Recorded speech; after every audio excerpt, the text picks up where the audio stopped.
Hello everybody, আসসালামু আলাইকুম, good morning. যে যেখান থেকে শুনছেন বা দেখছেন সবাইকে আন্তরিক শুভেচ্ছা। তো আমি তো জানেন দীর্ঘ 25 ঘন্টা ব্যাপী আসলে কোরআনের অর্থ শুনেছি এবং অনুধাবন করার চেষ্টা করেছি। তো আমি ইতিমধ্যে 4টি পর্ব করেছি, এইটি আমার পঞ্চম এবং শেষ পর্ব। তবে আজকের এই পর্বে আপনার কোরআনের মূল মেসেজ সহ বাইবেল এবং তোরার মেইন মেসেজও একটু বলার চেষ্টা করব। ভুল ত্রুটি ক্ষমাযোগ্য। আসলে পৃথিবীতে তো 4300 মতো ধর্ম আছে, কিন্তু মেইন ধর্ম হলো 3-4টা।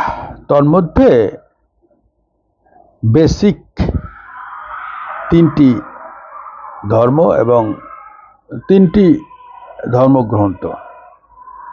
এটা হলো মুসলিমদের জন্য পবিত্র কোরআন, খ্রিস্টানদের জন্য বাইবেল এবং ইহুদিদের জন্য তওরাত বা তোরা।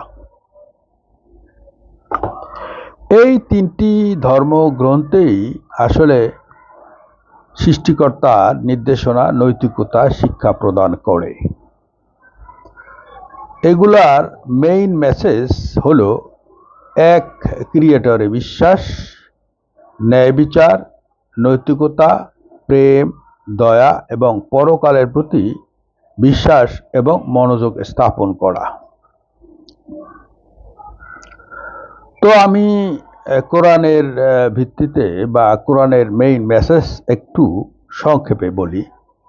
তাওহীদ বা একাত্মবাদ, ন্যায় বিচার এবং উত্তম চরিত্র। একটা ভার্স শুধু উল্লেখ করি, সেটা হলো সূরা আন-নাহল 90 নম্বর ভার্স। নিশ্চয়ই আল্লাহ সুবিচার, সৎকর্ম এবং আত্মীয়স্বজনকে দাঁড় করার আদেশ দেন এবং অশ্লীলতা, মন্দ কাজ ও সীমালঙ্ঘন থেকে নিষেধ করেন। তিনি তোমাদের উপদেশ দেন যাতে তোমরা শিক্ষা গ্রহণ করো। আসলে এই কোরআনের ফার্স্ট টু লাস্ট অর্থ পরে বুঝলাম যে আল্লাহকে এক বলে বিশ্বাস স্থাপন করা হলো মেইন ফোকাস। তারপর হলো এই যে কথাগুলা, যে ভালো কাজ করতে হবে, আত্মীয় স্বজনকে রেসপেক্ট করতে হবে, সর্বোপরি প্রেম ভালোবাসা থাকতে হবে আল্লাহর প্রতি, আল্লাহকে অনুভব করতে হবে। বিশেষ করে আমরা যে পরকালের উপর ডিপেন্ডেন্ট, আমাদের মৃত্যু আসন্ন বা মৃত্যু অসম্ভাবী, এটা ধারণ করতে হবে মনে প্রাণে। একদিন আল্লাহর কাছে বিচারের সম্মুখীন হইতে হইবে, এইটাই হলো মূল মেসেজ। এবং পরকালের প্রতি মনোযোগ দেওয়ার লক্ষ্যেই এই জীবন ব্যবস্থাকে সুন্দর এবং শালীন এগুলো করতে হবে। পাশাপাশি আল্লাহকে পাওয়ার জন্য পবিত্র কোরআনের নির্দেশ অনুসারে নামাজ, রোজা, হজ, জাকাত, বেসিক যে নির্দেশনাগুলো ফলো করতে হবে। এটাই আমি এই কোরআনের বঙ্গ অনুবাদ বা অর্থ পড়ে বুঝলাম। আচ্ছা, এখন দেখি বাইবেলের মূল মেসেজ। ঈশ্বরের প্রেম ও প্রতিবেশীর প্রতি ভালোবাসা। মথি 22:37-39। তুমি তোমার সমস্ত হৃদয়, সমস্ত আত্মা এবং সমস্ত মন দিয়া প্রভু তোমার ঈশ্বরকে ভালোবাসবে। এটি প্রথম এবং প্রধান আজ্ঞা। দ্বিতীয়টি হলো তুমি তোমার প্রতিবেশীকে নিজের মতো ভালোবাসবে। এখানেও দেখেন বাইবেল ইম্পর্টেন্ট একটা ধর্মগ্রন্থ। এখানে সৃষ্টিকর্তাকে বা আল্লাহকে বা ঈশ্বরকে ভালোবাসতে বলছেন এবং এই প্রতিবেশী আত্মীয় স্বজন এদেরকে ভালোবাসতে বলছে। এখন আমরা দেখি তোরার মেইন মেসেজ কি বলে। এক, ঈশ্বরে বিশ্বাস এবং নৈতিক জীবনযাপন। দ্বিতীয় বিবরণ ডিউটেরোনমি, এটা হলো 6:4-5। শোনো হে ইসরায়েল, আমাদের ঈশ্বর প্রভু এক। তুমি তোমার ঈশ্বরকে তোমার সমস্ত হৃদয়, সমস্ত আত্মা এবং সমস্ত শক্তি দিয়ে ভালোবাসবে। এই তোরারও মেইন মেসেজ কিন্তু ক্রিয়েটর বা আল্লাহ তাআলা একজন এবং তাকে ভালোবাসতে বলছে। ভালোবাসার অর্থই হলো তার নির্দেশনা ফলো করা।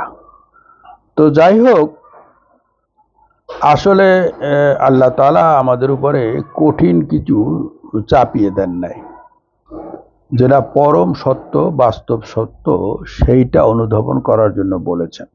কি সেটা হলো, আমরা তো এখানে হাওয়ার ভিতরে আসি নাই, আমাদের সৃষ্টি করেছেন মহান সৃষ্টিকর্তা, ক্রিয়েটর। এটা তিনি একজন এক, এটা স্বীকার করা।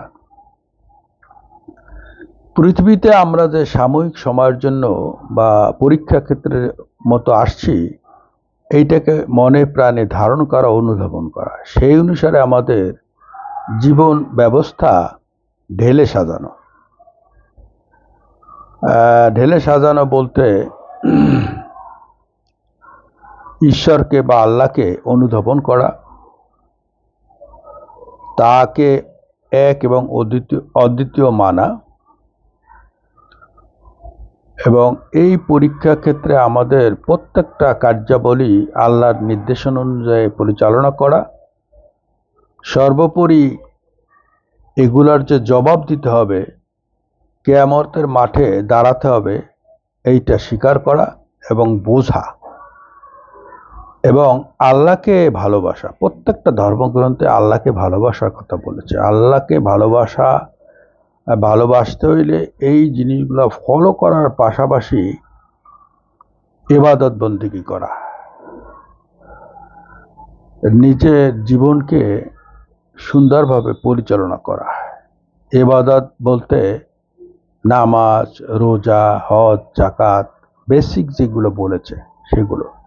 তো আমি মনে করি এইগুলা পরিশুদ্ধভাবে করলে, আল্লাহর নির্দেশনাগুলো ফলো করলে তাকে অনুভব করা যায়, তার নৈকট্য লাভ করা যায় এবং সর্বোপরি আমরা ডে অফ জাজমেন্টের দিনে আল্লাহর কাছে জবাবদিহি করতে পারবো ইনশাআল্লাহ। আর তাছাড়া আমরা সকলেই আল্লাহর রহমত পাবো ইনশাআল্লাহ। যাই হোক, আমার চ্যানেলটা আপনারা সাবস্ক্রাইব করবেন, ফলো করবেন। আর আমি এই মূল মেসেজটা আমার ডেসক্রিপশনে দিব। আবার আপনারা ভালো থাকেন, সুস্থ থাকেন, এই প্রত্যাশা করি। জাযাকাল্লাহু খায়ের। আমিন।